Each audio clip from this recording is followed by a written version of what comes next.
வாழ்க்கைய வளமா வாழ இன்னைக்கு நான் 5 விதிகளை சொல்லப் போறேன். இத நீங்க கடைப்பிடிச்சீங்கன்னா மகிழ்ச்சியான வாழ்க்கைக்கு நான் கேரண்டி தரேன். முதல் ரூல், உங்க இருதயத்தை காத்துக்கிடுங்க. எல்லா காவலோடும் உன் இருதயத்தை காத்துக்கொள்னு வேதாகமத்திலையும் வாசிக்கிறோம். எல்லாத்தையும் எல்லார்கிட்டையும் சொல்ல வேண்டாம். எல்லாத்தையும் மனசுக்குள்ள அமைதியா வச்சுக்கிட்டோம்னா சந்தோஷமா இருப்போம். ஆண்டவர்கிட்ட மட்டும் சொல்லி அவர் தரும் சமாதானத்தையும் பெற்று வாழலாம். 2வது, நண்பர்களை தேர்ந்தெடுப்பதுல கவனமா இருக்கணும். நம்ம யார் கூட அதிக நேரம் செலவழிக்கிறோமோ அவங்க நம்மள அதிகமா வடிவமைக்கிறாங்க.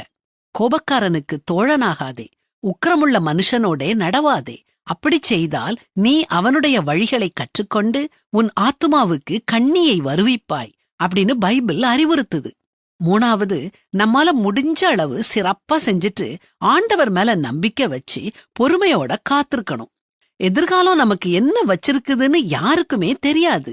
அத நினைச்சு பயந்து வாழாம என் ஆண்டவராகிய தந்தை எனக்கு நல்லத மட்டுமே தருவார்னு நம்பிக்கையோட சந்தோஷமா காத்திருங்க. 4வது, சுய கட்டுப்பாடோட வாழணும்.